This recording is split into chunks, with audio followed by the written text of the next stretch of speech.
Yo, what's going on, everybody? Appreciate you guys checking in. Look, I went on yesterday. I did a little bit of a solo session, but I got my guys. I got Chris. Severe's going to be with us very shortly, but I got Chris rocking with me, man. I'm telling you, I appreciate everybody that did rock with us in the Raider War Room with my solo yesterday. But I need my guys. I need my guys to help me out and hold this thing down. But I will say, you rocked it out. You had a couple drinks. It was good. I did, and I had a little bit of fun. I had some fun, but man, I appreciate everybody that rocked out yesterday. But I appreciate everybody that's popping in. The chat's starting to roll through, guys. Again, let us know you're in here. We do a sub-only chat just to show our appreciation to all our subscribers. So we appreciate everybody that rocks with us. So, but Severe's gonna be with us in just a second. Don't you worry, he's gonna be here. But I definitely want to jump on here, kind of get my guys' take. And the thing is that I'm happy that we're kind of coming on here one more time because it gave me an opportunity. When I was watching the game yesterday, it was kind of lackluster. It just didn't feel like anything was really right. Like we're winning, but it just didn't feel right. And so I went back through today and I rewatched the game a couple times just to get a better feel for kind of what happened. And in my opinion, I have some pretty strong opinions just how this game played out based on kind of rewatching it. I want to get my opinion out there, but more importantly, I want to get Chris's opinion when Severe gets up in here in about the next 10, 15 minutes, man. We're going to talk to Severe as well. So I'm going to let the chat kind of roll through, guys. Make sure you guys say what's up in the chat so we can say what's up to you. We appreciate you guys. If you can, hit that thumbs up. Hit that thumbs up. Absolutely. Double tap that screen.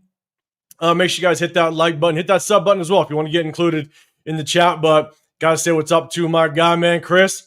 How you feeling, man? Good, man. I'm good. It's always good to get a victory. But yeah, it's definitely a lot to talk about. I'm not going to rain on no parade or anything.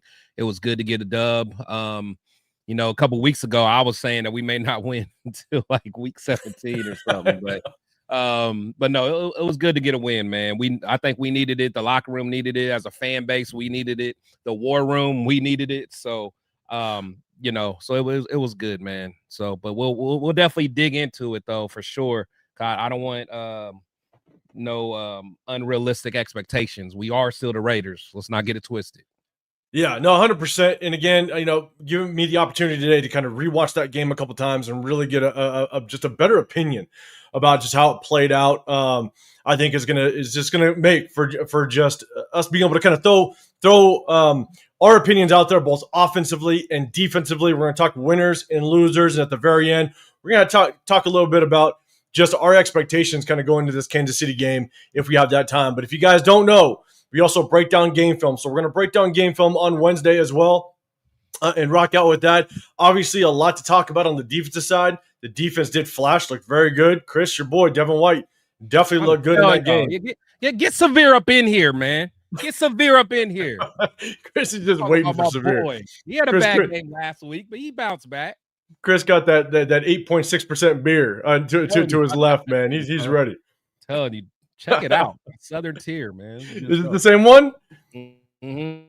Oh man. Oh yeah, Chris is getting ready, people. You guys better watch out. But yeah, Severe's gonna be popping in. But again, at the end of the day, there's definitely stuff that you can take from this game when breaking down game film. We're going to show a lot, but at the same time, offense continued to kind of have the struggles. But again, ultimately, we're going to break this thing down. But let me say what's up to the chat. Appreciate everybody rocking in here. Again, if you want to get included in the chat, hit that sub button because we do a sub-only chat, just a way of showing our appreciation to all of our subscribers. So, Bob Bear in the building, first one in here. What's going on, man? Let's go.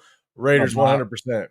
Taddy, what's happening? Appreciate you. Nabman, what is good, man? Appreciate you. Yeah, Devin White was on crack. Yes, he was.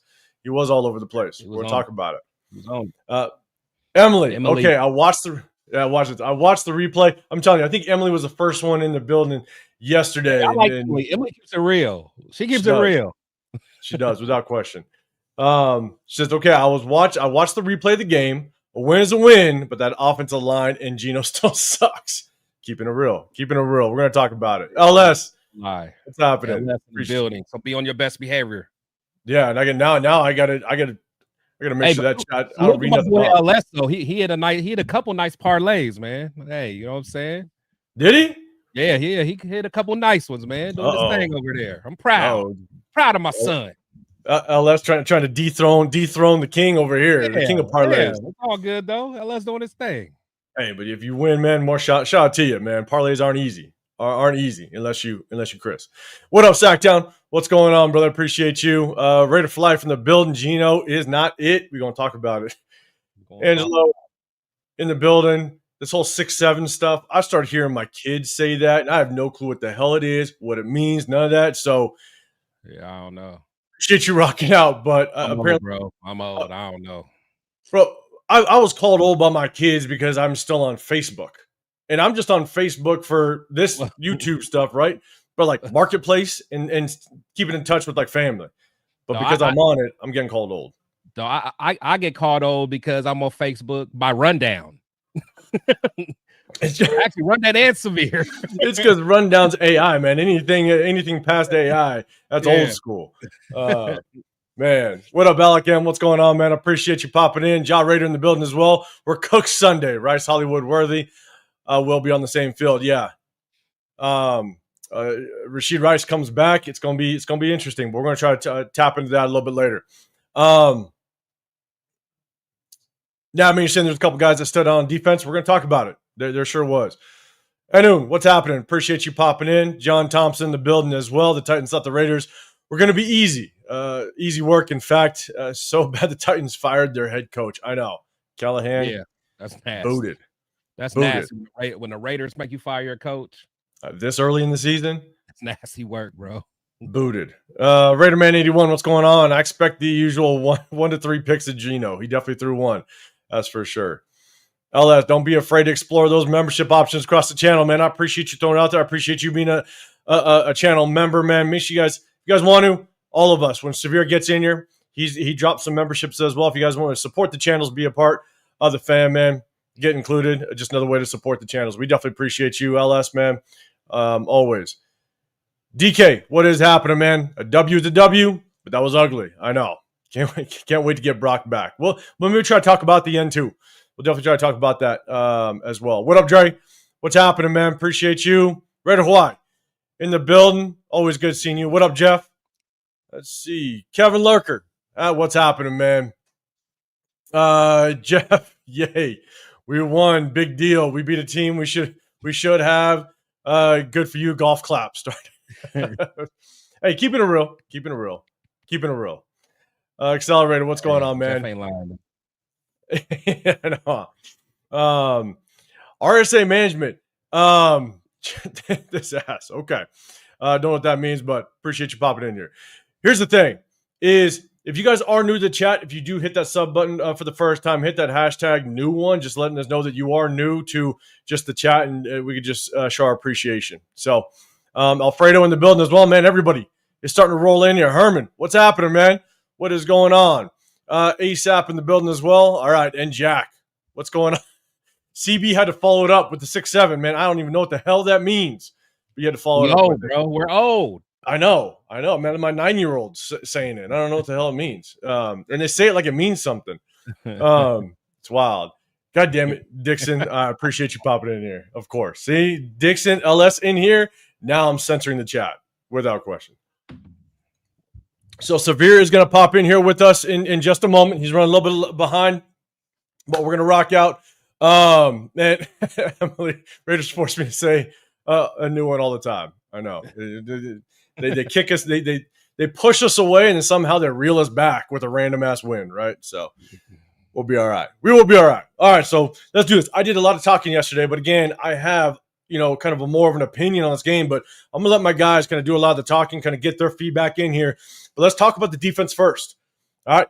Defense really was the reason why we won this football game. And so, chat, let us know what are your biggest things that you took away from the defense yesterday. Hit that hashtag Raiders if you can. I'll try to bring it up. If you have a question or even a comment based on what Chris is saying, or when I pop in and try to get a little bit of time in, let us know. But Chris, let's break down that defense. What were your thoughts? How do you think they did? Definitely the reason why we won the game yesterday. Well, first I got to say, my boy is all over the place. He was a madman.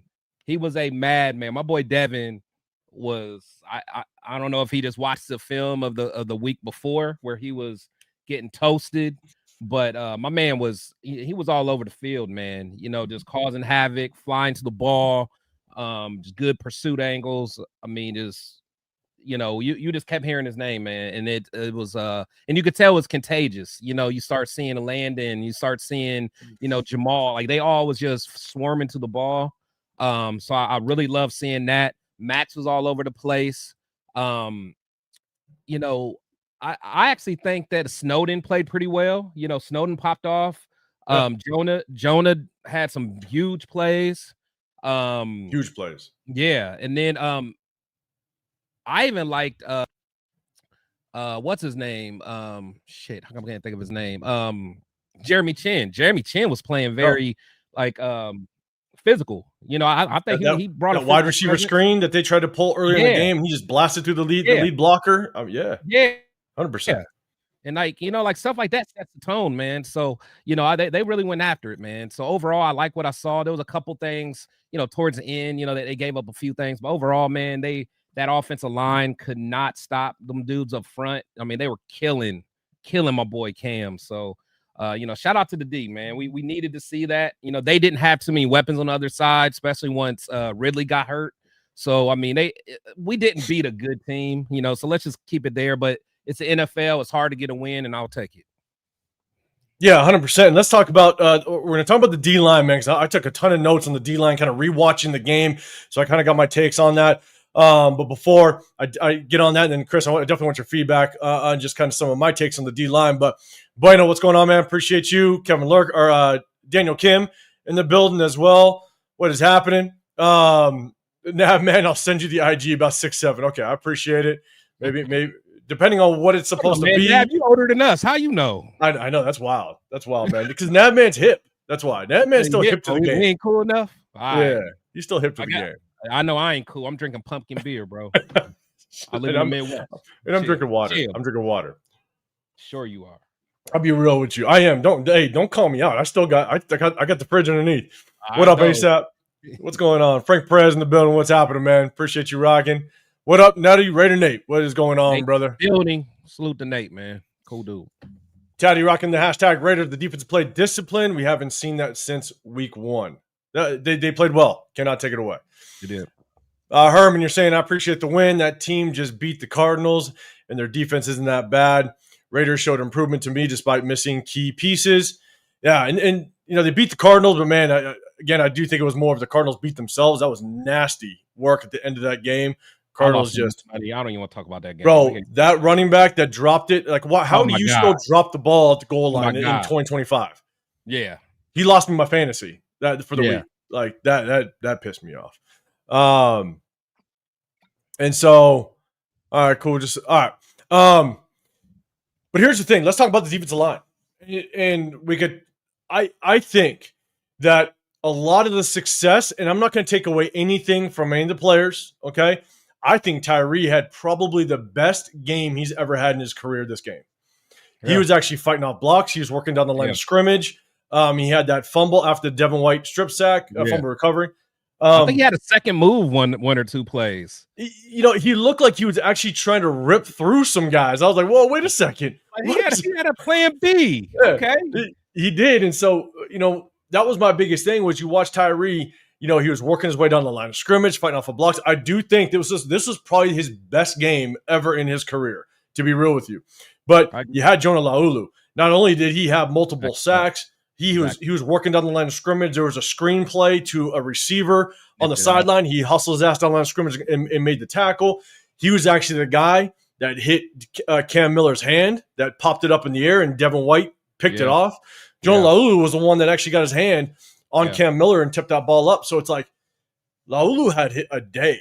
He was all over the place. All over the place. Yeah. Leaky Fotu. Yeah, he had a sack. Yeah, he had a huge play. And he had the sack. He had the pressure on Cam when he tried to bat the ball and dropped it by himself. But Leaky Fotu was there with the pressure. And so you just look across the board. Max had 2 sacks, so he had a multi-sack game. One of my keys to victory was Max and Malcolm Kuntz. Now, Malcolm Kuntz wasn't really to be found, which was tough. But one of my keys to victory was Malcolm Kuntz and Max had to have a field day because their left tackle was coming off an injury. So he was, he was trying to get his feet back underneath him. Then they had to take J.C. Latham and move him from left tackle to right. Yeah. And so I felt like, and that interior offensive line was bad. I mean, Cam had no chance. He had no chance. No chance. Like the sack on Leaky Fotu, or the sack that Leaky Fotu had. I think it was the center guard. Yeah, they let him go. And then they went and looked at him when Leaky Fotu got the snack, and both of them are just pointing at each other like, what the hell? And I'm just like, bro, like, I didn't know. I thought we had the worst offensive line in National Football League. Like, they were bad. So I don't want to take anything away from the defensive line, but let's just hope we can repeat a little bit of those performances, because that offensive line was so bad that I think that defense, it's almost like, as a football player, when you have the upper hand on somebody, it almost just elevates your game a little bit. I think this defensive line, just right from the get-go, kind of knew that they were going to eat this game. And they were firing on all cylinders. I mean, for every single damn near one. Adam Butler had an okay game. I wanted to see him just produce a little bit more, but he was getting double-teamed like crazy all game long. But he was involved in some tackles. So, but I think that entire interior defensive line and the edge rushers were just like, holy shit, I'm gonna beat my man every single play. And you could just tell they played with a shit ton of confidence. So shots of them just coming up to play because we needed it. We needed it without question. And so, okay, more of the 6'7" references. Okay, my bad. I don't know. Like, see, Daniel Kibb getting in on it. We're boomers, man. 6'7" is a number we're close to celebrating as a birthday. I mean, I'm closer to 6'7" than the other way. So yes, without question. God, everybody's responding to it. Okay, I googled the 6'7" thing. I still don't get it. It's wild. It's wild. Hey, all I remember is star 67 on the phone, man. Right? I remember that. Yeah. Right? Exactly. Yeah. Exactly. Jesus Christ, man. Let's see. Dixon, you say we won't see another Tyree performance until next year. Probably not, because I do think it was more about this offensive line was just horrible. But I'm going to give him his flowers. We also saw one, flash last week. But man. Oh, wait. Tyree at D tackle? Shit, how long have we all been saying that shit, Chris? He flashed. I'm going to break it down. We're definitely going to break it down. What up, Larry? He did. Severe, I see you, man. I'm going to bring you in just a second. Larry, should have won. Great walk-off win at home. Happy weekend completed. What's up, fellas? What's going on, Larry? I appreciate you. Alice Kappa getting the red zone target gives me faith I can still be an NFL athlete at 35 years old in Australia. We're going to talk about that when we get the opposite side of the ball. Without question. Kevin Lurker-Coombs is playing hard. He's just not getting it done. Yeah, it's tough. Teddy with the hashtag Raiders. We might have dodged a bullet not having the first pick and then taking Cam. I think it's just a work in progress, right? Rookie mistakes. He'll be all right. He has no help out there. Like I said, especially once Ridley got hurt. Yeah. Nothing. That was actually a point I wanted to bring up. But Bill Bailey, that's a great beer. He knows what you got going on over there. Oh, the Southern Tier? That's what I'm talking about, Bill. That's what I'm talking about. Southern Tier. That's good stuff, man. We're going to bring somebody in, but SoCal, man, I appreciate you. What's happening? What up, Assassin's Creed? What is going on? Let me bring Severe in here. Bring this guy to the stage. Let me get it straight. Southern Tier in the building. Southern Tier. That sounds like some. Sounds.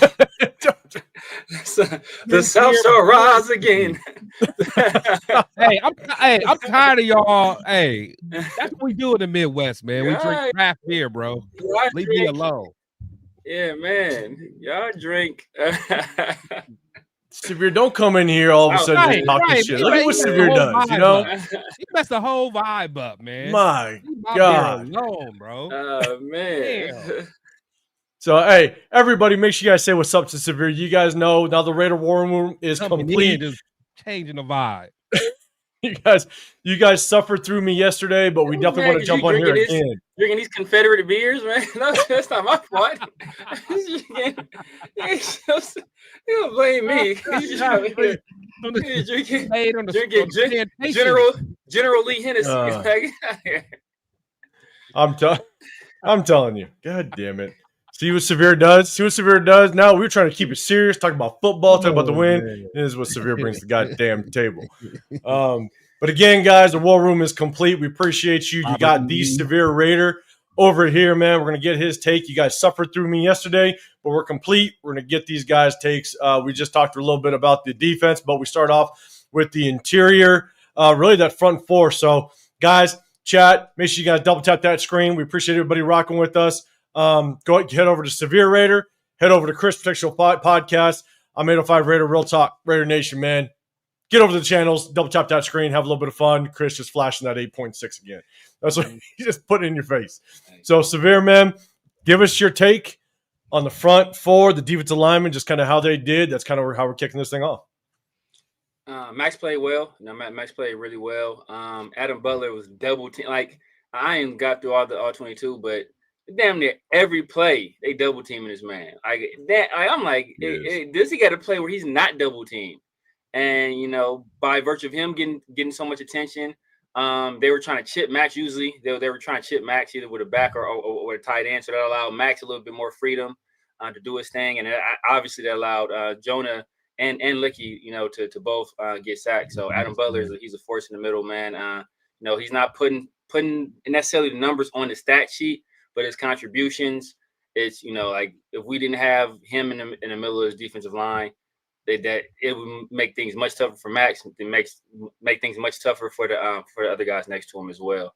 Kuntz, man, it's still a work in progress. It's not. It's like it's like. I don't know if you've seen Original Kings of Comedy when he's talking about Luther Vandross curl. Like curl just won't. And that's Kuntz right now, man. It's like you see it, a little bit, but it's just not there yet. So he playing himself into shape.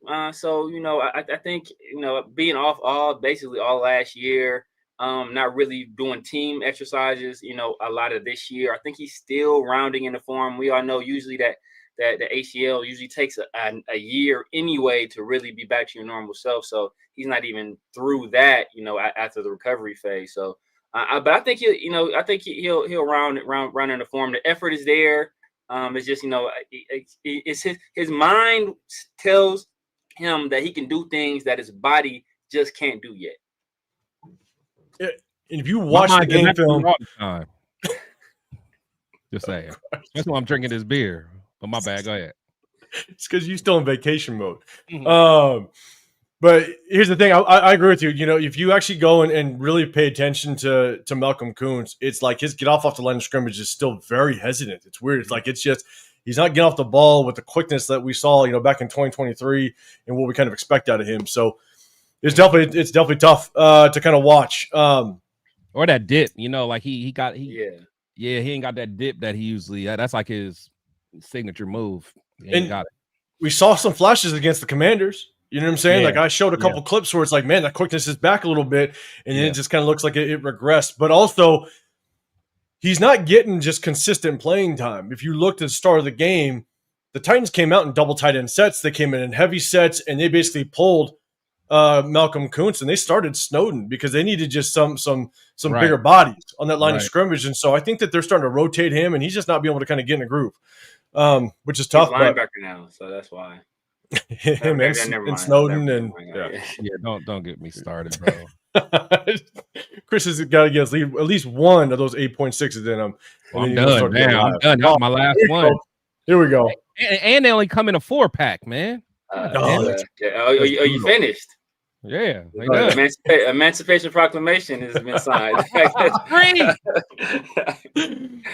Oh, man. Man, it wasn't the blitz involved in nearly half the defensive plays for us. Pretty damn aggressive, in my opinion. Yeah, they did bring the pressure early.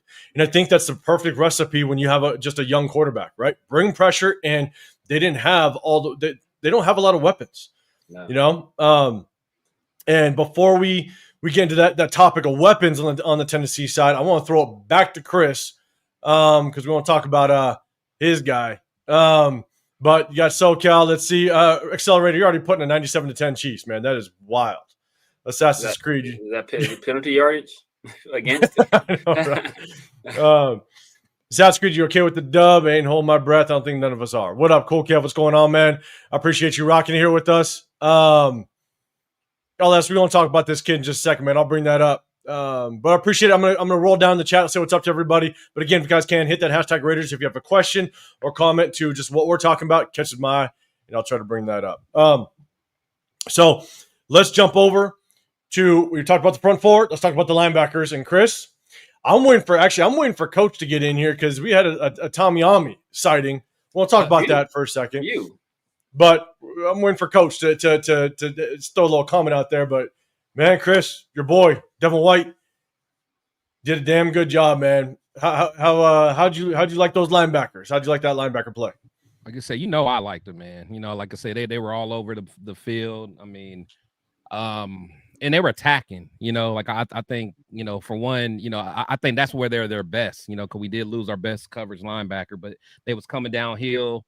They was, getting after it. I loved it. So I like what I saw overall. And again, I know it's not going to work playing against the Chiefs. You can't be that aggressive, against them. But for the game plan against a young quarterback, a bad offensive line with no receivers, I think we did exactly what we had to do. So salute. It's real quick for me. It's going to be interesting to see just how much Devin White can keep this up, because if you do, and I'm not trying to throw any, negativity out there, but, on the sack, I think it was more of just a screw up of that offensive line. He came in free. So it was just a free shot to that quarterback. And then the interception, it was popped up in the air. So it kind of just fell into his lap. And so what I just want to see out of Devin White is he's got to stop just overrunning plays. I mean, I think he had 9 tackles in the game. He could have had damn near 16 tackles. But he just kind of overran a lot of plays. And so I definitely want to see him just kind of break down a little bit more and solidify some of those tackles. But overall, he was all over the place. Even if he missed the tackle, he was still there. He was still in position. Against Kansas City, we got to capitalize on every opportunity. But, man, he was flying all over the place without question. Severe, man, your thoughts on the linebacker, but I first want to point this out. And I'm going to bring up LS's comment because, Severe, you were actually the guy that put me on to Oladejo. Because he's a UCLA guy. Yeah. And we were talking, and I think you first mentioned him when we were doing mock drafts, and then I started kind of doing my little research, and I started just paying more attention to him because his name popped up a little bit, and I was like, oh, shit, no, yeah, this kid is nice. Yeah. This kid's actually – he looks pretty damn good. And so LS says it. You know who's real nice? Femi Oladejo. But – what's your thoughts, man? Linebackers, how do you think they did? Who popped out at you? Break it down for us. Yeah, obviously, Devin White, he had the game of a lifetime. It was kind of not a lifetime. He just doing what he do. You know what I'm saying? Do what he, everybody who drafted him thought he would do. The game of a lifetime. Okay. Chris ain't surprised. Mr. Captain of a Super Bowl team, he's doing what he do, man. Just doing what I. Who's that? That's somebody that's just doing what I do. That's somebody. That's a comedian. I can't remember. But yeah, man. Obviously, Devin White. He had a great game. The Raiders were, Patrick Graham. I don't know if it was Pete Carroll letting Patrick Graham finally do his thing, because we were doing like a lot of double mug, a lot of simulated pressure where. We show blitz and then we drop out of it. Sometimes we show it and then, we send some guys. So I think that was really not only messing with Cam, but it was messing with the offensive line as well. They're blocking assignments. That's part of the reason why I think Devin White was able to get free. So, obviously, Devin White, I don't want to call it a Tyree special. Nah, stop. I don't want to call it a Tyree special. Stop. I'm stopping you right there. I'm stopping you right there. Do not. Look. Look, we ain't doing that. He came free on the blitz, untouched. Sack, forced fumble. Hey, I love it. The interception was a fly ball. That like all he had to do was Hey just man, run under. hey, that's what. He didn't make a play. How He many didn't jump. interceptions? How many interceptions did Ed Reed get with just skip balls, man? I mean, Ed that's Reed, just I how it seen is. You gotta be Ed there. Reed was out there You ball gotta be hawking. there. Ed Yeah, Reed was out there. Ed Reed was out there doing every quarterback like Bayard was doing Geno Smith. He had a Geno Smith every week. But look, hey. I tried to say it nicely. But here's Severe. Oh, he's a hater. I don't know why. He don't like his hairline. He don't like White's hairline. They had a picture.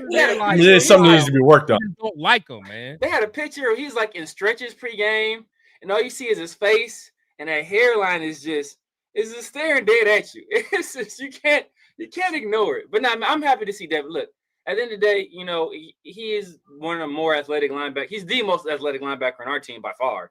It's not even close. But he's one of the more athletic linebackers in the league. You get a guy like that, you get him coming downhill, able to just run and tackle, and not have to worry so much about being in coverage quite as much. He was making plays downhill. He missed some tackles. He missed some tackles too. But look, that's to be expected. As long as he's aggressive, that's what you want out of Devin White. Landon Roberts was solid as always. I didn't really see too much that I remember from Jamal Adams.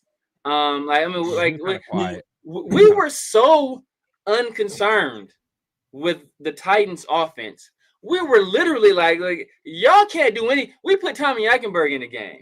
He got 12 defensive snaps. We were so unworried, unbothered by anybody that had on that side of the field. It was like, oh, Tommy, hey, you've been playing hard on special teams, bro. Go ahead, get out there. Go ahead and get that. And he got in. I think he got in on a tackle or two. So, hey, you know what? Linebackers did well. If Tommy Eichenberg is getting run, man, that it's like a blowout. Oh shit! Where's Coach at now? Where's Coach at? I'm not even down there in the comments. So if he pops up, chat, let me know. We know Coach has something to say about that. What up, Mopar? What's going on? We're going to talk about the offensive side in just a second. Brim Blood, what's happening in the building? Man, you're talking about. Hey, I wouldn't get our hopes up with Tyree, but because he has played in the interior quite a bit. But I'm gonna give him his flowers. I think he had a very good game. It is like so. Yeah, so I ain't taking nothing away from him. What up, Daniel? What's going on? GeoMex in the building as well. What is happening? Raider Travis. What's good? Travis in the building. UEP, what's going on, man? Space Beast. What it is, man. And Jack, I see you, man. So let's talk about the defensive backs. And then we'll jump to the offensive side. We'll do some winners and losers in the end, and we might be able to recap this Chiefs game coming up. And kind of talk about that. But let's talk about the defensive backs. Obviously, Kai Blue Kelly got in there. We thought, was it going to be Darren Porter? Obviously, how Kai Blue Kelly looked last week. They did have that one passing touchdown, which, look, last week, it was kind of questioned whether or not Isaiah Paul-Mal, it was his fault. We let Daniel Jones get out of the pocket. It changes the throwing angle. It's tough, right? That one was on Isaiah Paul-Mal, unfortunately, later in the game. But one thing that I will say, we could talk about it, and Severe, I'll throw it to you first this time, just talk about the defensive backs, is, man, I would say, like, it could have been a different game if Calvin Ridley played that entire game. Him going down, I think, definitely slowed their momentum, and if Calvin Ridley continued to play that game, it might have been all they got. Yeah. All they got. It might have been a tighter game, and so I have a couple more things to talk about that, but I want to shoot over to my guys, man. Severe, what's your thoughts on the defensive backs and just kind of how they performed overall, and did you like the personnel? Did you want to see a little more Darren Porter? In chat, let me know. Hit that hashtag Raiders. What your thoughts are on the defensive backs? But Severe, man, what's your thoughts?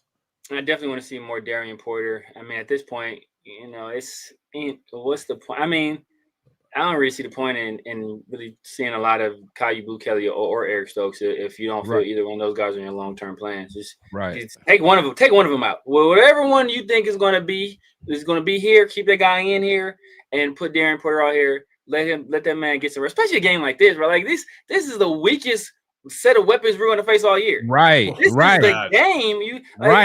This is the one you put him in. And the way we were rushing the passer, the way we were rushing the passer is, this is the game to let him get in there, get some confidence. Especially he played well. Well, he didn't get any targets, but he played well down the stretch of the Colts game. So like let him get out there, let him get his feet a little more wet, right? He kind of dipped his toes in Indy, and now go ahead, let him get some real game time, some real action.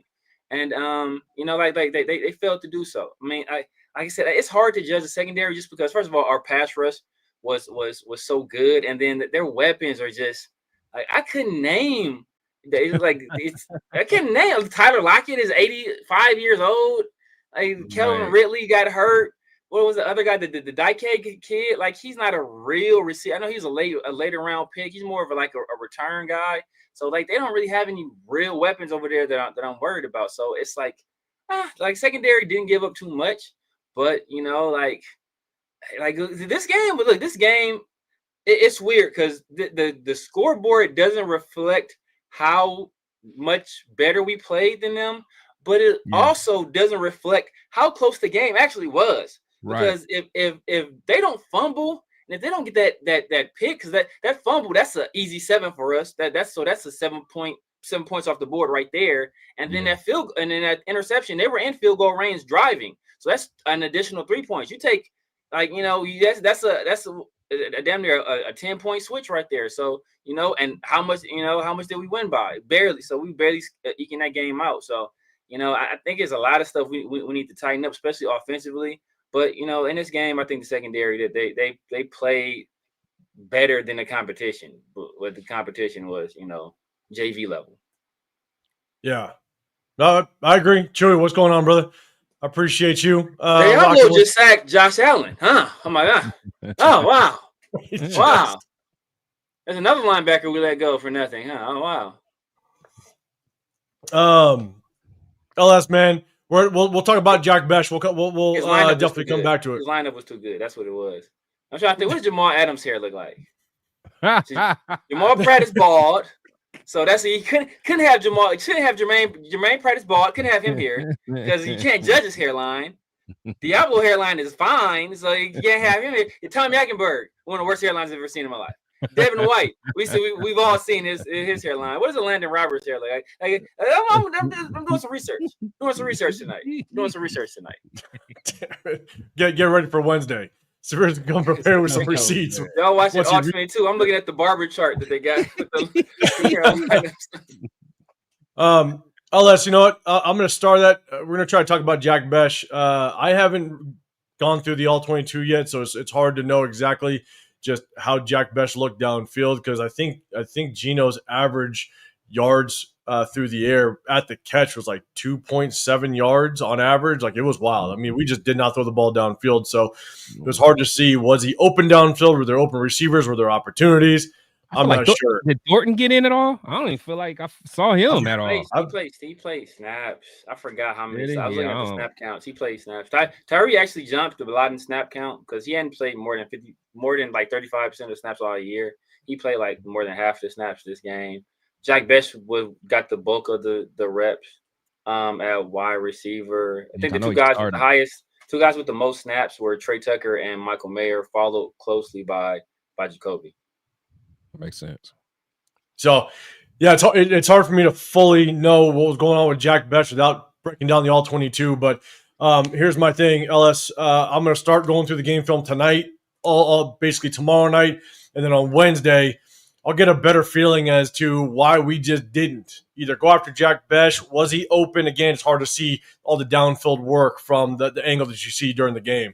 So I'll try to definitely pay attention to that, man, and I'll give you my feedback on Wednesday. Without question, because I don't have much feedback. You got let's see, Severe. Were you able to see Jack Besh at all? If he was open or downfield? I don't. Not from what I recall. To be honest with you, not from what I recall. Chris. Yeah, I did. To be honest, I didn't focus on him too much. But yeah, there was. I didn't necessarily see him get any separation. To be quite honest, but again, I didn't focus too much on him. I always assume he's not open. So I'm going to break down the all 22 and LS, man. I'll definitely give you just really my full kind of opinion on that once I break down the all 22 on Wednesday, man. And so Space Beast, what's going on, man? Super Omicron in the building as well. Appreciate y'all, man. Hey, If you guys can, double tap that screen, but also hit that sub button if you guys want to get included in the chat. Just something that we do to show our appreciation to all of our subscribers. Das Kina, are the Dolphins going to win it all this year? I'm putting money on it. Just throw it out there. If they get the ball to Waller, if they get the ball to Wall Street. Ooh, look at Waller. Look at Waller, what he's doing. A walking touchdown, baby. Yeah, what up, Joe? What up, Joe? What's going on? I'm rooting for Waller.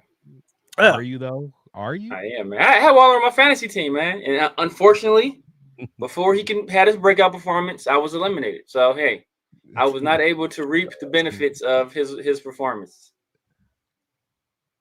Let's go. We're going to jump to the offensive side. And this is where, honestly, it gets wild with the offensive side. There are some questions or some people throwing out there. What up, LA Raider? What's going on, brother? Appreciate you. I think it's up there. What's going on, man? He's saying Penix looking good. I don't have the game on, man. I should put the game on, but I'm trying to pay attention to you guys. All right. Let's see. Dre. Kyle Blue Kelly needs to sit his ass down, put Porter in the game. Man, I think that's what Severe's saying. In games like this, yeah, man, especially the performance that he had last week. And to kind of top it off, a bunch of those corner routes came on top of Kyle Blue Kelly. Van Jefferson he ran probably 3 or 4 corner routes in the game, and they just fit it in the pocket. They fit it right basically on top of Kyle Blue Kelly underneath the safety.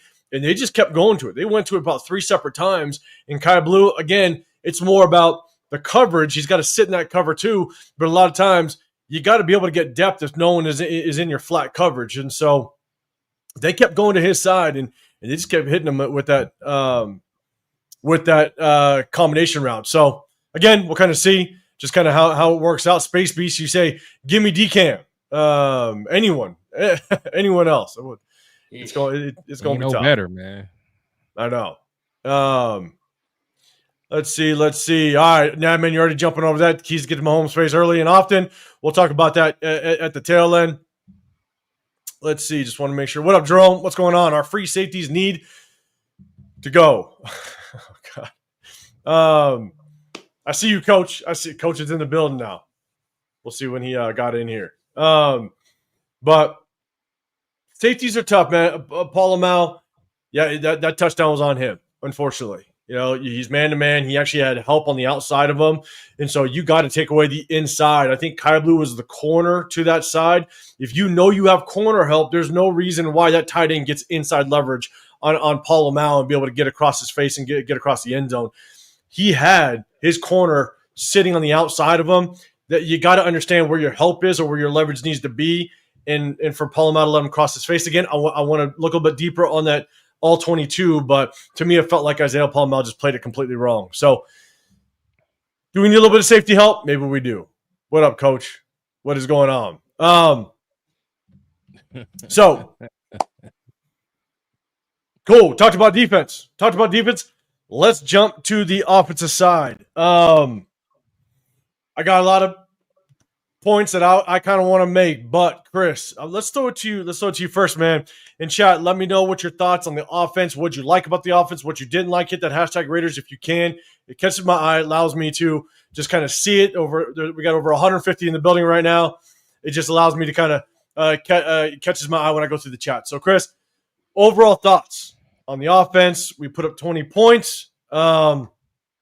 Genty had a decent day. 74 yards on the ground. Had 2 catches. So, what's your overall thoughts, man, of the offense? Yeah, probably the biggest thing is, I think we had the perfect play for Sweet Feet Thayer Mumford. If we could have had him on the field, you're gonna bring that play up right from the box. I like it. I have to. Instead of throwing it to Alex Sloppy Joe Kappa, if we would have had Sweet Feet in there, he was going to moss somebody. But but overall, the offense looked. I mean, they didn't look good to me. Still, they did enough to move the ball. Genty looked pretty good. I'm not gonna lie. Genty looked good. Geno still look a little off. It's like he's not comfortable making those decisions. So, holds the ball a little bit too long, throws it late, stuff like that. and in wide receiver, no one really stood out. Michael Mayer played well. I've always been a critic of him. So A critic of him. I just want him to do better. And critic. I'm very, I'm very finishing kind up words. my tequila. Oh, there it is. There, yes, he's Yeah. still in vacation mode. I love it. You know what I'm saying? I love it. It is. And salute to Stray Bullets or whatever his name is, talking about my calorie intake. Salute to you though, bro. Cheers on a Monday. But yeah, I love it. Yeah, but like I said, I think overall, what we showed yesterday is not gonna be enough. Not gonna be enough on Sunday, and it's not gonna be enough going forward. So Chip Kelly's gonna have to figure it out. Our offensive line, they're gonna have to figure it out. Gino's gonna have to figure it out because we won, but I'm still not satisfied with what I saw. Yeah, I'm with you again. 20 points, but again, I got a lot of takes as well on this. But Severe, I'm going to get to you in just a second. Frank, what's going on, brother? Loon, what's happening, man? Good linking up with you yesterday. Saw Loon at the tailgate. Chilled out with him for a minute, man. Appreciate you rocking here with us. I'm SoCal. Not sure if I said what's up to you, man. Appreciate you rolling. Taddy, the Waller comeback is great. Yeah, no time to record songs. Yeah, maybe more. He prioritized his time a little bit better with Miami over there. Support them album, man. Wall Street in the store near you, man. Is that even a new album? That's like the 5-year ago album. He's telling people to buy a PlayStation 4. So LS, he says, does Dallas Kappa have fingers? Sure would explain a lot of what he didn't. A lot of what he did. Chris, you bring up that play, and Severe again. I'm gonna throw it to you, but I'm gonna ask you this question, Severe. Are we trying to get too cute? Like there was nothing even cute about it. But like, it was just a dumb play call. I mean, you're lucky as shit that we scored because if you pull something like that, and then the follow-up play was just a double tight ISO up the middle right into Jeffrey Simmons, and then obviously we capped it off with a touchdown. But I'm sitting there going, bro, you are lucky as shit you scored a touchdown because even if you were held to 3 and that was your first play inside that red zone, I would have lost my shit. So, Severe, are we trying to get down, right? That was third down. We scored on that was third down. Yeah, third down. First down, we threw it to Kappa. Second down, Jency got stuff. And then the third down play, I think it was the pass to Michael Mayer. To Mayer. Like, if we didn't get a touchdown, I would have lost my shit. Even if we got 3, I would have been pissed. But, Severe, are we getting too cute? Like, that was one of the worst play calls I've ever seen in my life. That was the only play call I could think of that was worse than that. I think one time you tried to run like a fake field goal with Sebastian Janikowski. With him running, I think it was him running. That's the only play I could think of that's worse than that play.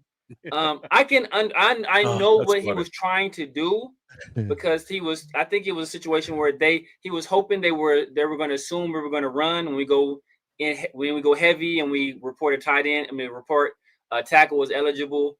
That hey, you know what? Hey, this is going to be a run situation now. They got Genty back there. They're going to run. But even that, like, he was trying to sneak Capital back there and for an easy one. But even then, bro, like Kappa?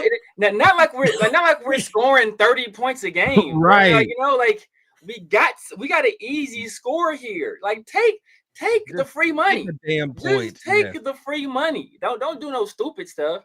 Especially when you have a running back. You have a running back that you thought's good enough to pick 6 overall. Just give him I don't even get into that because, like I said, man, like everybody's complaining about Ashton Genty not running in the red zone. Then he gets stuffed on second down. Obviously, he had a hole as wide as the goddamn 405 freeway on the touchdown he scored. So he didn't have to do anything on that play. But I also think the linebacker guessed wrong. So I think he saw the double team. He saw the double team, so he jumped to that gap, and that left a wide open lane right there for Genty. And even if you had met him in the hole, I don't think he would have been tackling him anyway. But so all this running in the red zone, we're not good at running in the red zone. We're averaging less than 3 yards a carry running in the red zone. Genty is not like 10 carries for like 13 yards running in the red zone. Like I don't want to hear any more crying about us not running enough in the red zone until we actually show that we can do it consistently with any type of success.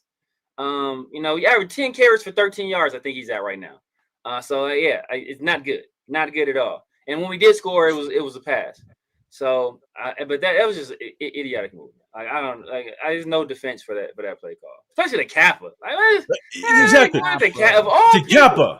Of all people. Get Charles Grant out there that's actually athletic. Exactly. Something. Now, I don't know if he can catch, but I'm sure Alice Kappa can't catch. Like it's like Kappa of all people. Kappa. That to me, that was wild. That was wild. Shot to young DB 49. We should have drafted Will Johnson. Yes. Don't you're gonna make Chris finish that 1800 over there. What up, Jason Downs? I see you, Hummer VS. What's going on, brother? C Pool as well. I see you, man. What is going on? I'll let you know who had a dirty day. Raheem Mostert. He's looking real Roy Hilo Jr.-ish. Don't you ever disrespect Roy Hilo Jr. Don't you ever. Redskins legend, Roy Hilo Jr. Damn. Don't you ever. Damn. Oh, man. Here we go. Toddy, you're saying Chip finally getting Genty on the edge. He did. We tried to run outside. He did. And Jack, you hit that hashtag Raiders, man. Appreciate you. Fourth ice was a turnstile. 3 sacks, 1 taken back. So 2 just bad. I want to see Charles Grant. It was a rough day for him as well. Magladon, I would have rather had Bo Nix and Mayer than Minshew and Bowers. So here, just Raiders, baby. What's going on, man? Appreciate you popping in. All right. I don't know that one. I'd rather not have Minshew, but I don't want Bo Nix. Yeah. Not a Bo Nix fan on this side. TK, man. Hey, throwing up the memberships. Appreciate you, member guys. Whatever channel you're on, we do have memberships. You guys want to support the channel, we appreciate you guys. And then Nab, man, throwing out a super chat. Appreciate you, brother. This is the first and last time I spend money on this. Man, your grandma just said, hell no, I'm not bringing your food to the basement. Next, we need to win this. To add juice to FKC. Man, I appreciate the super chat, brother. I see you guys. See you guys keep going back and forth, man. You guys are wild. Yeah. Going back and forth like me and Chris on Money Check's Mom. Jesus Christ. Jack Kennett, JJ McGee's knows more on handling football over Kappa. Yeah, it would be wild, Jack, if JJ McGee actually caught a pass for a touchdown, because that wouldn't be a rush. I'm just throwing it out there. That would have been classic. But here's one thing I'm gonna throw out there. We talked about the ridiculous play, trying to throw it to Kappa, stuff like this. Here's my thing. If you go back and look at the game, and man, I apologize if I didn't say I appreciate the super chat. We really only earned 10 points out of the 20 that we had, right? Devin White, strip sack, Tyree recovered. We get on the 3-yard line. We almost screw that up. But we do get 7 out of it. It was the opening drive, which we all know opening drives are scripted, right? So the opening drive, we drive down there, we get 3 points. We were able to cap off a little bit of a touchdown. The one that Genty runs in, good drive. We were rocking, and so we basically scored 10 points. Yeah. The other points that we basically got off of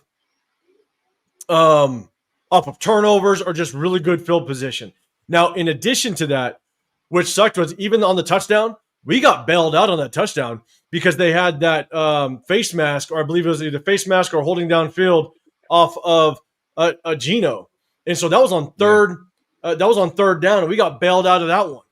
So in the amount of times that we got bailed out on 3rd and 14 by illegal, I believe it was illegal contact downfield, gave us an automatic first down.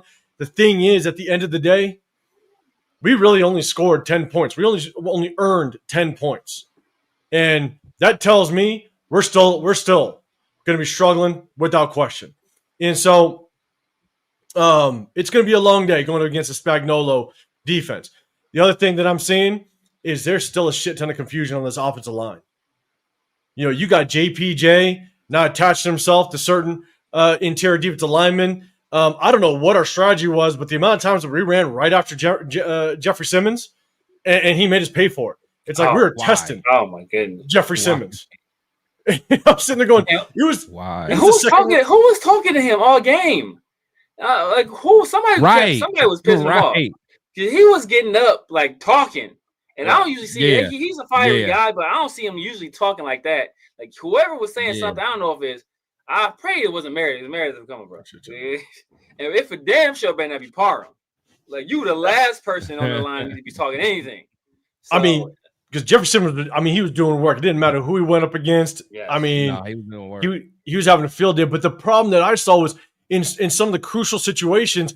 I went on a live earlier this morning. Or that morning on Sunday, I'm sitting there going, do not run power at Jeffrey Simmons. Don't do it. You can run inside zone towards him because Genty's got to see if Jeffrey Simmons shows one way, you go opposite. So that's what zones are built for, to kind of take on some of those more dominating defensive linemen. You can just cut off of the opposite of where he goes. So zone's great. But do not run power right at his ass. And I think it was the second run play of the game. We ran power right at him, and he shut it down. He was the one making the tackle. I'm just sitting there going, "What? You trying to test him? Like, what are you doing?" And you saw it periodically throughout the game. And don't get me wrong, I can understand just kind of going at his side just once or twice just to kind of keep it honest. But we went after him probably 6 or 7 times. I'm sitting there going, "That's not a recipe for success." No. And he made us work for it. So just there's still so much confusion, and I'm going to point out probably 3 or 4 situations where the confusion in the pass blocking is still there.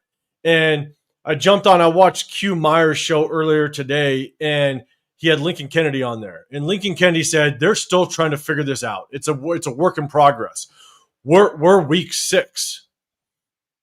Are we going into week 7? We're 4-2. We're 2-4. We're going into week 7. At what point does the work in progress actually start to work out? And we're still seeing absolute just miscues as it relates to the communication. So, chat, let me know what your thoughts on this offensive line. Do you think that they're going to get this thing, put together? Obviously, we saw Forsyth. Do you think we're going to work this thing out, or do you think we're going to continue to see these issues throughout the entire season? Chris, I'll throw it to you first, man. What's your just initial thoughts on this offensive line, and do you think we can work this thing out? And Cyril, I'll throw it to you.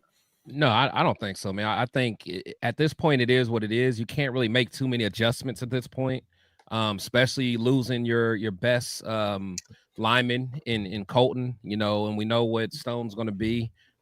He's doing, he's actually exceeding expectations because I thought he was going to do a lot worse, but it's going to be interesting to see what he does this week with the Chiefs. But you can tell JPJ still not fully comfortable. You can tell Meredith's still fully not comfortable. Parham is play. He's actually exceeded expectations as well, but he still has his time. But, we're about to get into the thick of things where we're going on a run to play some pretty good defenses. The Chiefs, and I know we have the Browns coming up. We have some defensive fronts that are going to put in some work. So, I don't see it getting any better, to be quite honest. And I don't think our play calling is necessarily helping our linemen. So to answer your question, I don't think it's going to get any better, unfortunately. Yeah, and it doesn't help that I still feel like we are very predictable in our run. Right. You bunch set, send Trey Tucker in motion. It's every time it happens. I heard your voice. I heard your voice. Like, here we go again. We did run that boot off of it this time. I think we did. Yeah, we did. We did. Trey Tucker. And we tried to run it again later in the game. It didn't work. Like it's like you run it one time, it works. You try it again. It's like they know what we're doing. But we're still very predictable. We spread out just a little bit more. We did spread out a little bit more. I did see run out of a spread formation just a little bit more. But yeah, I still think we're just very predictable on offense, and the defenses know when it's coming. So, Jason Downs, you're saying the O-line is what it is. I'm with you, and LS, you're saying still trying to figure it out. throwing passes to Kappa, throwing passes to Betch, throwing Man. passes to defenders. It's I guess a work in progress. I don't know. Yeah. Severe, man, what's your thoughts on this offensive line? Are we gonna be able to work this thing out? No, we're not gonna work this thing out, man. It's just, not with Storm Forsythe, man. Not with Storm Forsythe out there, man. I don't see him see him getting any better.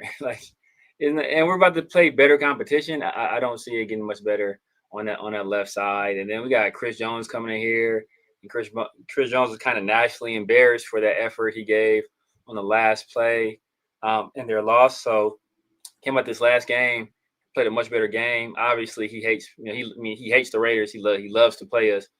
He's usually a dominant force anytime he does play us. So I expect a repeat performance, in that game as well. So it's gonna be tough, man. It's gonna be tough, and we're playing a much better defense and a much better offense. Like this is gonna be a very tough game coming up.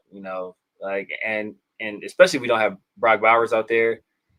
So I just don't think we sometimes it's the X's and O's, sometimes it's the Jesse and the Joes, and we don't have the Jesse. We don't have a Jesse or a Joe. We got Alex Cap and Stone Forsythe. We don't got so I think we like Colton Miller going down. I think that greatly affected us. And we talk about coming off that the game in Chicago. Genty had a pretty big game against Chicago, and then he followed up with a pretty nice game starting off against Indy. Obviously we had to go away from the run because we were getting our teeth kicked in, and we're looking at this game like, hey, you know what? We got the worst run defense in the league in the Tennessee Titans, right? And we should be able to score some points and just really lean on them in a run game. And we ran a bunch. We ran 32 times. We only threw 23. And 23 of those carries were from Ashton Genty. And as a team, we averaged 2.1 yards a carry. I think Ashton Genty averaged 3.3 yards a carry. So we still aren't having success in the run game. And, the success, it has to start up front. And as well has to start with the play call as well. Running out of different formations, being unpredictable when you run, keeping teams off balance. We mixed up the run in the past. I think at the end of that first half, we were exactly even. Yeah. I think it was 13-13 at the end of the first half. And so we had more balance this game. Obviously, the score allowed that to happen, but we didn't have much more success in either phase, and that is concerning. Yeah, no, I'm with you, man. Edgar, what's going on? Reality check. What's happening, man? I appreciate you all tapping in with us again. If you guys can, double tap that screen, hit that like button. If you guys don't know, you got Chris Protect Show Podcast on this side. You got the Severe Raider on this side of me. I'm 805 Raider, Real Talk Raider Nation. We hit you guys up after the game, little game recap. You guys suffered through me yesterday, but my guys had to come on here and give their takes on the game as well. So we're hitting you guys on a surprise Monday. We typically just go live after the games, but we're going to hit you guys with film breakdown on Wednesday. So hit that notification so you guys know when we break down the game film, because there was a lot of good to see from this defense. But, man, the offense was struggling. We're going to point some things out on Wednesday. So tap with us for some film breakdown on Wednesday. And so, Jack, you're saying, I just noticed this on the screen. Tell us mid-shores with the screenshots. Okay. Look, here's the thing. I'm the tallest. I don't know how it worked out. I don't know. Maybe it's my goddamn camera, but whatever. All right? My posture's not good. Yeah, see, we need to be taller than Severe at some point in our life, and this is the only way we're going to be able to get that. So, word up, Troy. What's going on, man? TK, you're saying also it's sad we're not extending Jacoby because it's going to be sad when he goes elsewhere and shows he's a dog. Yeah, facts. Yeah, man. Severe, I mean, I know we've kind of talked about it, but it'll be sad. And the thing is he'll most likely ball wherever he goes, man. Severe, man. What's your thoughts on that? Oh, yeah. Especially let him go to a Kyle Shanahan or West Coast type offense. Oh, my God. Let him go to a timing offense. You got one of the best route runners in the league, one of the smoothest, coldest releases. I saw who did he beat? I forgot what play it was. I think it might have been the play Gino got sacked. He beat somebody off the release. He beat him bad, and he was open. And obviously, I think we took a sack on the play. But yeah, he's gonna go somewhere like I said, Kyle Shanahan, or even if he gets links up with Mike LaFleur. I think he can. I think he'll do or Matt LaFleur. Matt LaFleur. Matt LaFleur. Yeah, Mike is the one that and with the Rams. But yeah, either one of those guys. He goes to any timing offense like that where they take advantage of the intermediate part of the field. Oh, he's gonna cook. He is going to cook. Yeah, he is, man. And look, I know we talked about it in the past. We talked about it before. Jacoby's just a guy that you take advantage of potentially getting him when you have just kind of leverage to do so. But man, right now you don't even know if Jacoby would accept an extension at this point. He might get his ass out of here. MDM, just curious how Stone Forsythe did this last game. Like to see Grant get a chance. So we're gonna talk about the Casey game, kind of get into that. But Chris, quick question: looking at the game film, look, Stone Forsythe, he had his plays where it just didn't look bad. He had some decent run blocking plays, so I'm not going to take everything away from him, but man, some of the pass blocking was atrocious. It was rough, and I'm going to point one specifically out on Wednesday. But Chris, what's your thoughts? Is it time to kind of see Charles Grant? What are your thoughts on that? What do you think we should do if Stone Forsythe continues to just shit the bed and someone's eyeballing you ready for your comment? No, Grant cannot see the field this year, man. He can't. Grant cannot see the field. It's severe. Know it. He know it. As bad as Stone is. That's that. Chat, let us know if you chat. Do you guys want to see? Do you guys want to see Grant? Let us know. That's the Southern Point talking. That's what that is. The Southern Tier. Southern Tier. That's what it is. That's the Southern Tier talking, man. Bro, yeah, man, that's Southern Tier talking. No, Grant is not it, man. Grant is Brandon Parker reincarnated, man. I'm telling you. Grant I mean, you're wrong. Prove you wrong. Grant is bad, bro. He's bad, man. Put Charles Grant out there. He can't be worse than Forsythe. Well, but my thing is, Forsythe gave up 3 sacks. One of them got taken back. But he's been playing better than all 3 of us thought. But that's a very low bar. It was a low bar, yeah. But I didn't ask if the bar was high or not. I'm just saying. I'm not talking about no bar. Comedy. I was expecting him I was expecting just be the turnstile. Like he is kind of a turnstile. I expect him to just be crouched on the ground, being Juju Smith-Schuster. That's what I expect that all game. Or how I thought it was gonna be. What was old buddy we got last year? The one that was what was that? The Saints. Oh my God, yes. Yeah, you know what I'm talking about. What was his name? The Stanford guy. He went to Stanford. Yeah, I forgot his name. Big light skinned dude. He was a high draft pick out of Stanford. Dang. Yeah. Forget his name. The guy that was a guard. I'm looking at his name. Pete. Yeah, Pete. Yeah. Oh my God. I thought he was gonna be. Andres Pete. I thought he was gonna be bad. That's what I was expecting. That's what I was expecting. Yeah. And that's bad. Hey, look. That's bad. And it's only been one game. And they didn't have Arden Key, and Oladipo got hurt. So it's only been one game. No Arden Key wasn't playing. No Oladipo. So we will see. You got George Karlaftis this week. We're gonna see what it looks like. The Purdue boy. So look, and that is my take. I don't think Charles Grant is ready, man. I'll be honest. The way that it's looking, you might try Charles Grant at guard. And just Charles Grant. Try him at guard.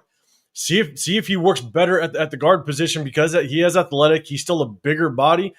Just mess around with him. See if he's good at guard. Give him some reps now and just try to see where he fits if tackle just isn't working out. But I'll tell you this. I'll rather see what's his name, the guy that everybody always talk about, the big giant Dalton Wagner. Yeah, I'd rather see Dalton Wagner than Grant. I'm sorry, bro. And Dalton Wagner's bad. Dalton Wagner's bad. Dalton Wagner is 38 years old with a bad back. You want to see this man on the field? And one of the most unathletic people I think I've ever seen.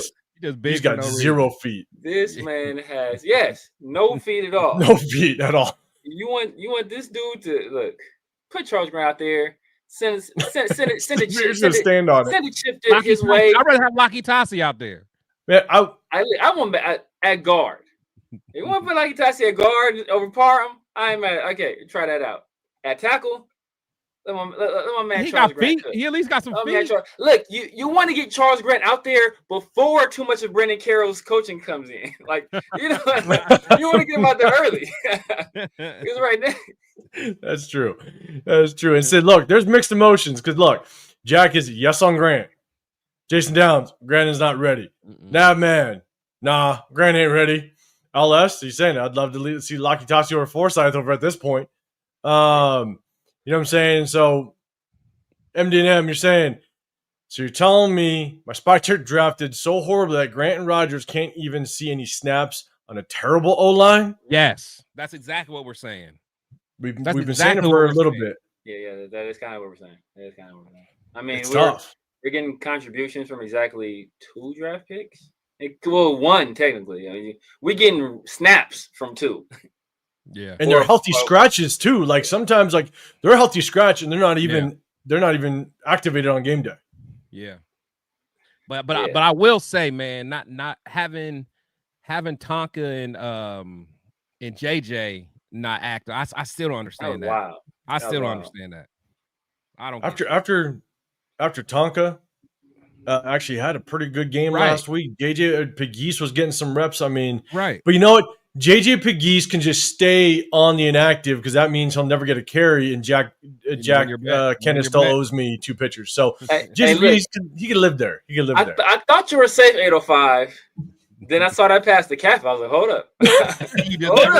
But as long as it's not a rush, as long as it's not a carry. I was like, look, we might get Pegues on the fullback dive. We might get Pegues on the fullback dive. Don't even put that out there. Now I'm not too sure. I thought you were in the clear. I saw that pass. I'm like, all right. I don't even want to hear that. Don't even put that out there. What up, Linda? Appreciate you rocking with us. Need to have that defense play like this again. On fire. Need to run the ball on KC. Let's hope so. We're going to kind of break that thing down real quick. Daniel Kim, I see a couple people throwing comments out there. Man, there's a bar for Forsyth. I know. It's wild. Larry, Grant can see the field in spurts as a sixth offensive lineman. You know the jumbo sets. Yeah, he can do that. I wish you would have been that jumbo set or that Kappa. Looked like it was an unbalanced line maybe instead of Kappa. I mean, shit, Jesus Christ, man. Yeah, it's gonna be rough to kind of just see how it works itself out. Let me see, and then where is it? LS JJ is a huge possibility at first and goal at the 1. No, not a huge possibility. Damn it. Kevin Lurker, you're saying who's the last reliable right tackle we were happy with? Happy with? Or who's the last reliable right tackle? Right tackle. I guess probably Loom wasn't bad. People didn't like him, but I thought Loom Illuminor. I thought he was solid. He wasn't bad. He was cool. People hated on him, but I thought he was they hated solid. on him because with him he always had them penalties. That was his thing. It'd be like 3rd and 1 or 4th and 1, and he'll jump off sides, and we got to punt it or something. Me personally, I'll say, damn. I'll say Donald Penn when we had him at right before we drafted. Before they moved him, yeah, maybe. Yeah, that was a good line when he was at right tackle. That was a good line. Yeah. MDM, you're saying protect the shield and severe. Are you basing your assessment of Grant on preseason film or practice since the year began? So obviously we can't see practice, obviously, but are you basing it off of just the preseason game film? Me for preseason and the second play on his highlight tape in college. One highlight tape. One highlight tape. Started there. One highlight tape. Play on his highlight tape. I'm like, that is one of the worst reps I've ever seen, and that's on his highlight tape at William and Mary, and then his whole preseason film. Preseason wasn't bad. Preseason wasn't bad, man. Come on, it wasn't bad. His preseason was 1,000 times better than Sweet Feet. He made Sweet Feet look like Stone Forsyth. I think Charles Grant. I forget what game it was. I think Charles Grant. There was one preseason game where it looked okay. It wasn't great, but it looked okay. I think it was the second. He definitely had his rough ones. He had some rough. But I do think that there was one preseason game. Again, I forget which one it was, where you're just like, okay, like you see some signs. right? But you also could probably say very clearly that he's not ready. It'd be great if he could sit a full year and just rep and prepare and just try to learn the NFL. Because at the end of the day, you're coming from William and Mary. Like the talent that you're seeing to the NFL is a culture shock, and so you definitely want to just kind of get you kind of want to get his his feet wet. And don't throw him in the fire too early. But Severe, I think most of you obviously you did your homework on him, but your assessment of him. Do you bring a lot of that from the preseason game film?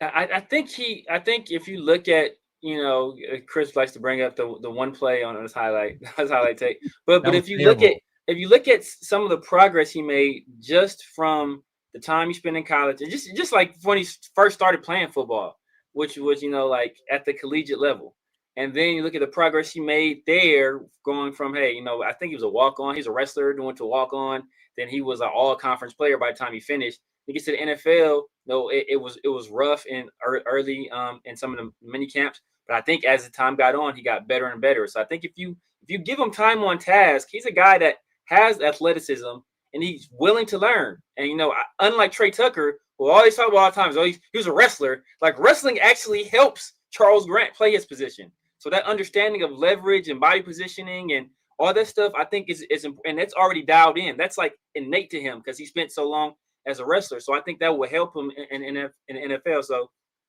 we just give him an opportunity out there, let him learn. Obviously, send him help.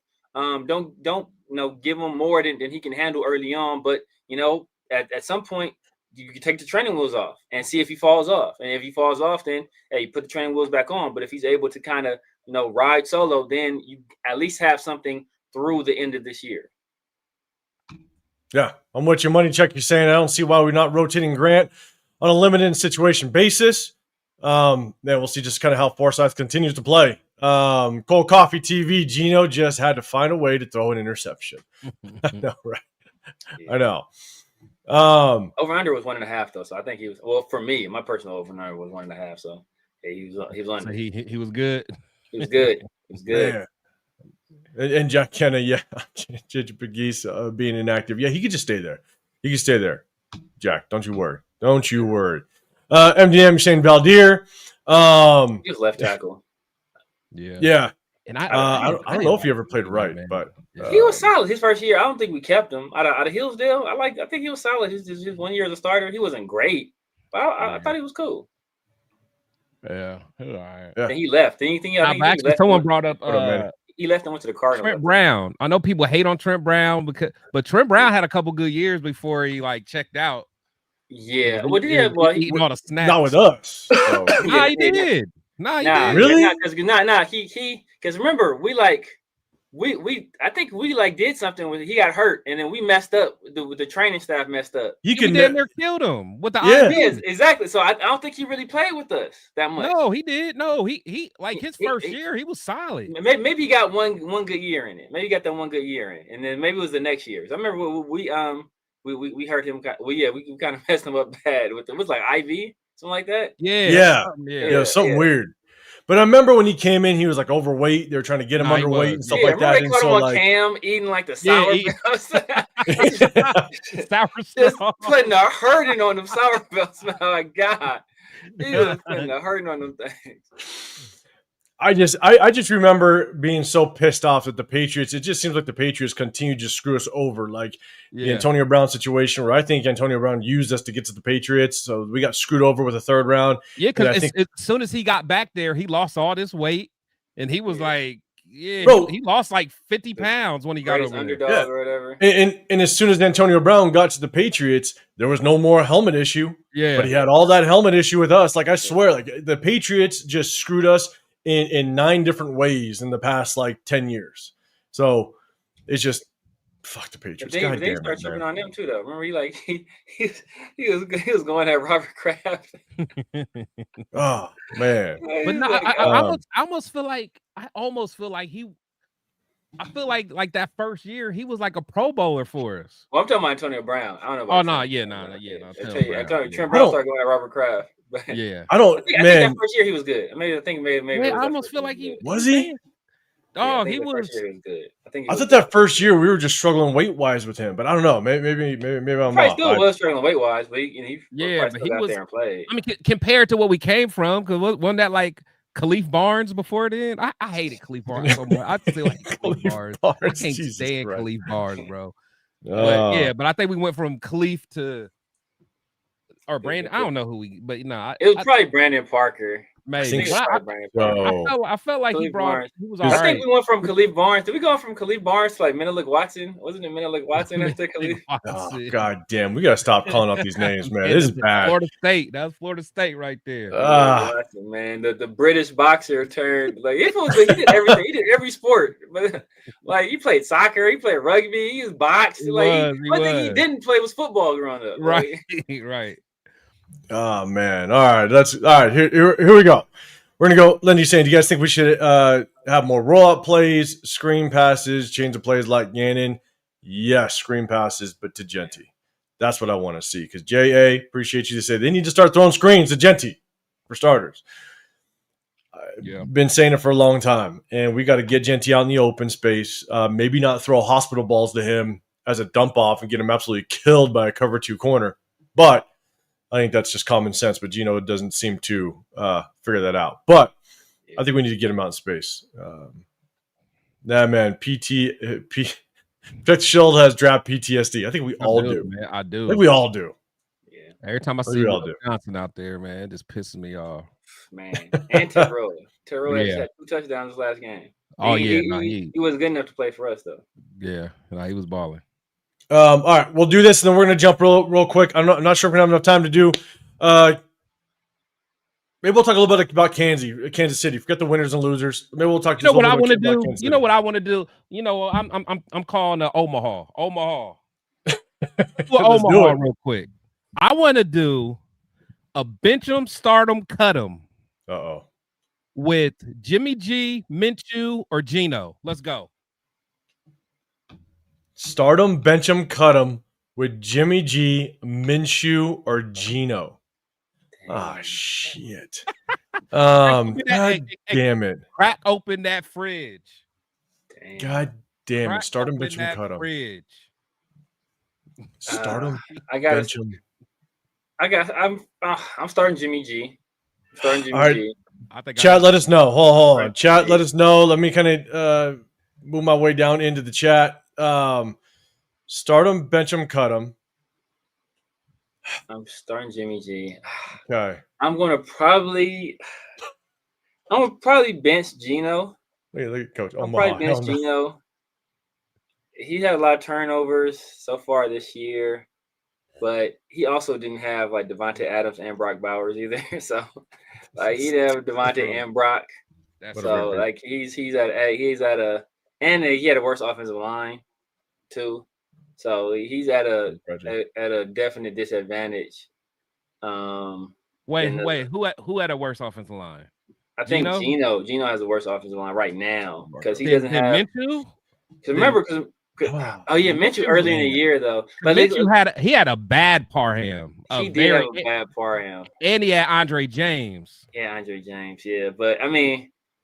And Meredith ain't been too much better than Andre James. The only thing to keep in mind, hold on. The only thing, look, guys, when you talk about Minshew, yes, he was bad and stuff like that. And to make it even worse, I'm going to make it even worse for Minshew.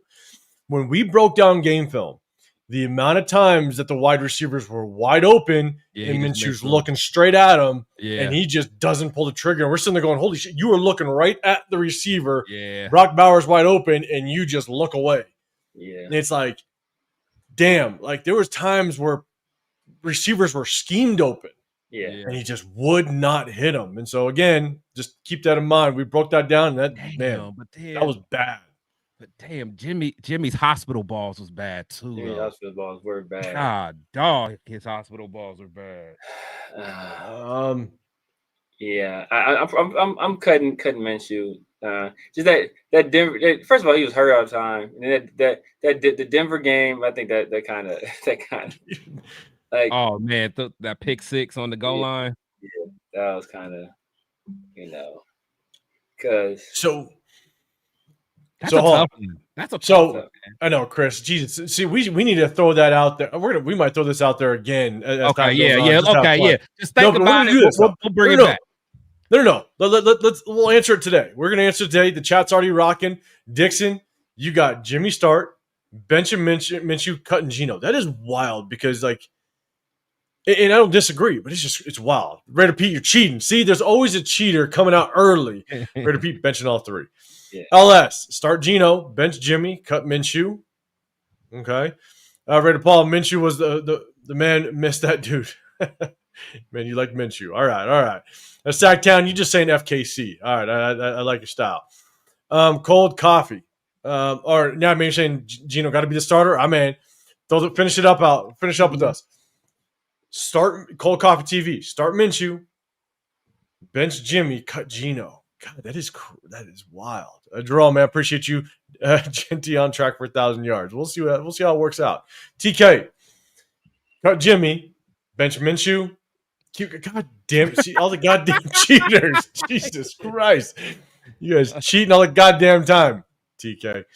I'll let Geno's got a higher floor than all of them.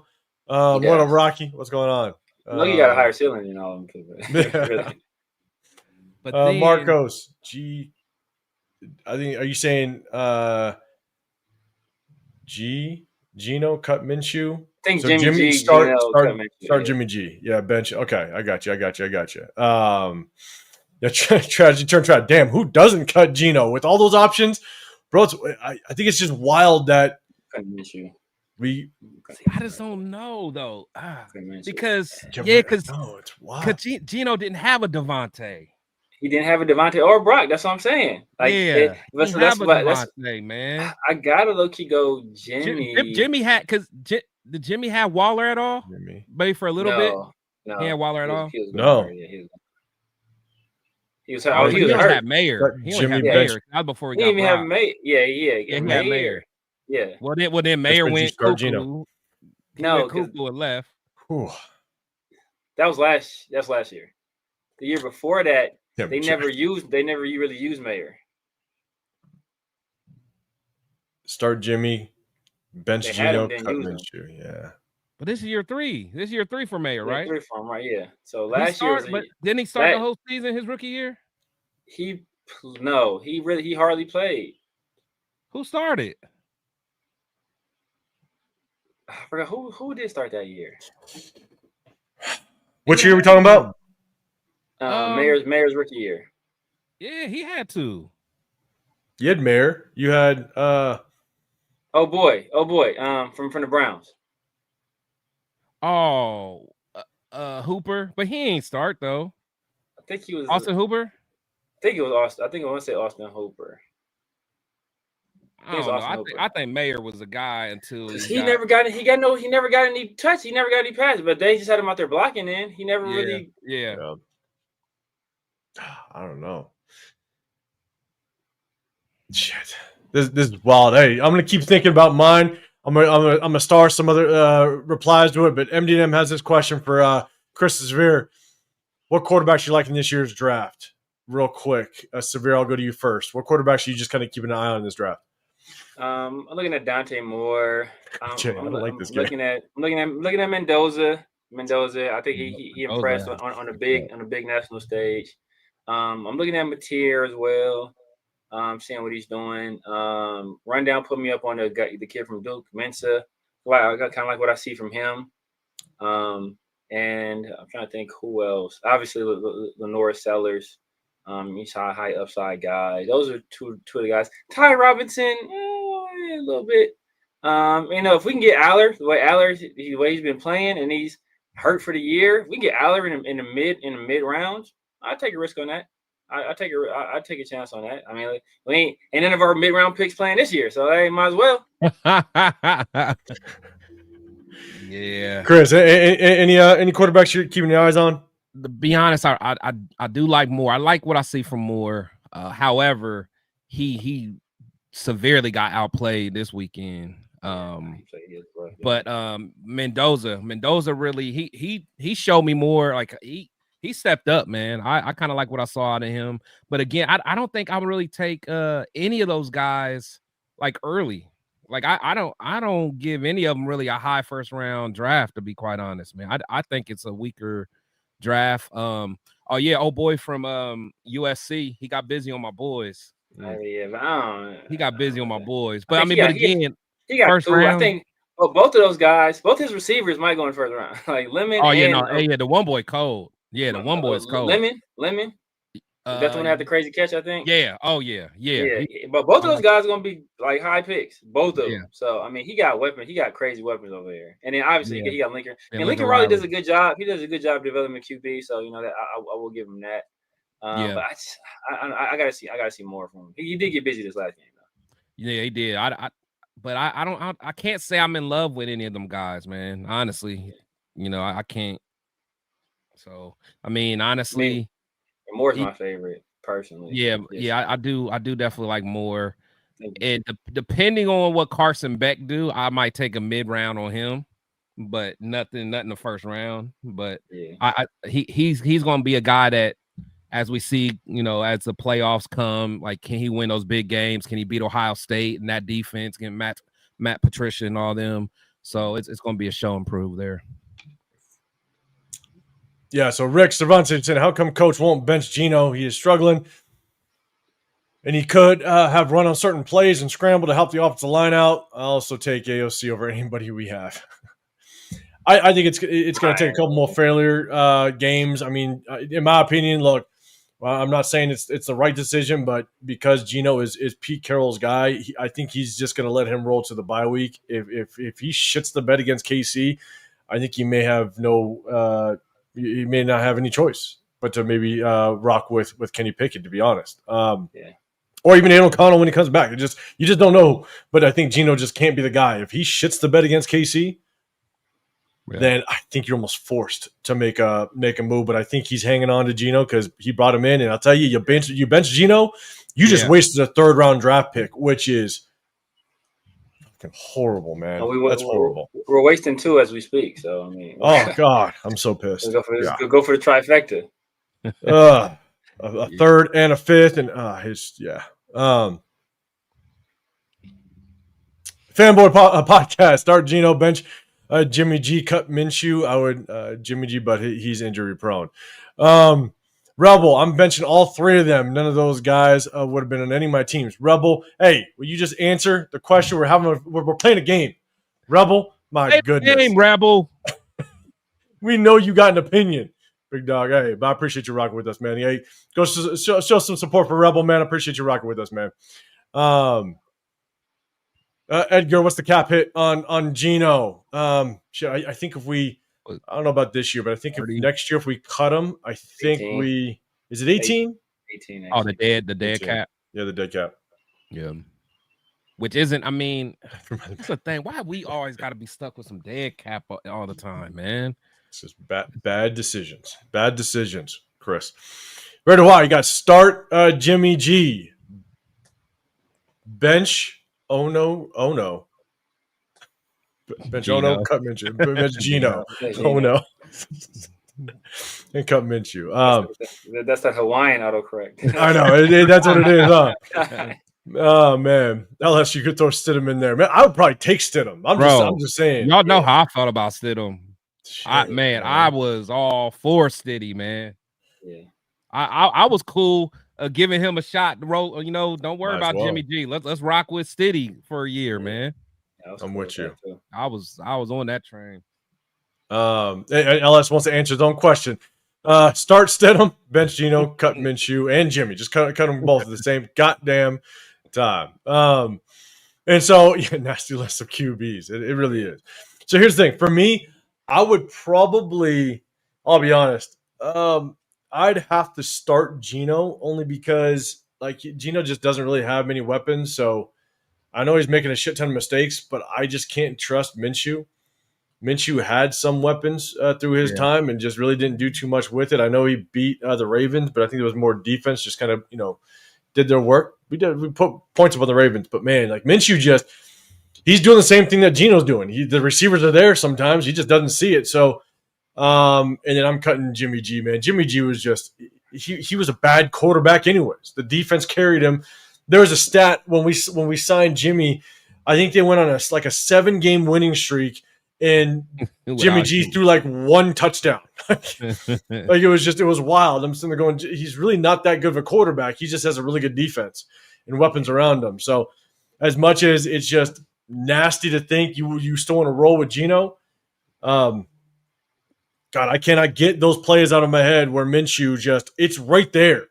Throws the goddamn ball and he doesn't. So I hate all 3 of them, but if I had to pick, that'd be my start on bench. I'm cutting. Thanks, Chris, for that goddamn question. I was just thinking about it, man. I'm like, that's gonna be a good one. That's gonna be a good one. It's bad.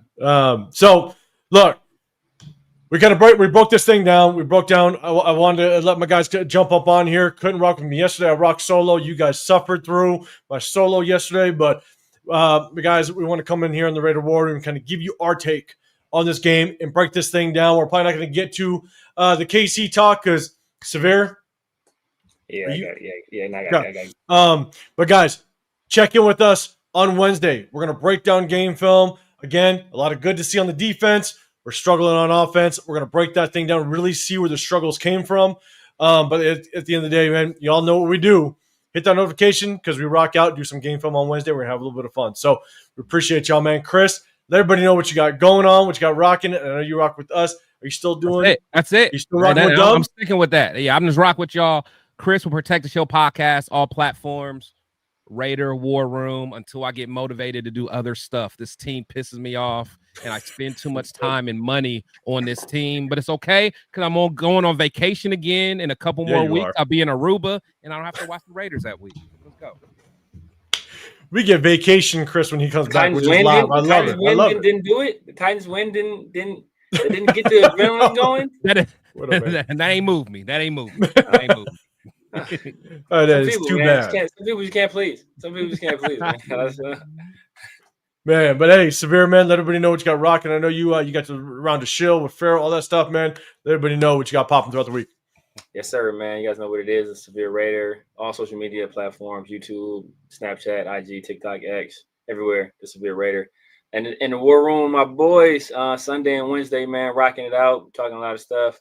Then Tuesday and Thursdays with my guy, Farrell NFL, on the 50-50 show and Around the Shield. So make sure you tap in. Shout out to my guy for joining the membership today, man. Much appreciated. So close to 15. Like I get close to 1,500, and then like I say something to piss people off, and like 2 people unsubscribe. So start losing. I take 2 steps forward, 1 step back. So I've been like 1,490 something for a minute. So we'll see if maybe by next week we'll see. But once I get 1,500, I'll start doing lives on Monday night, man. So holla at your boy.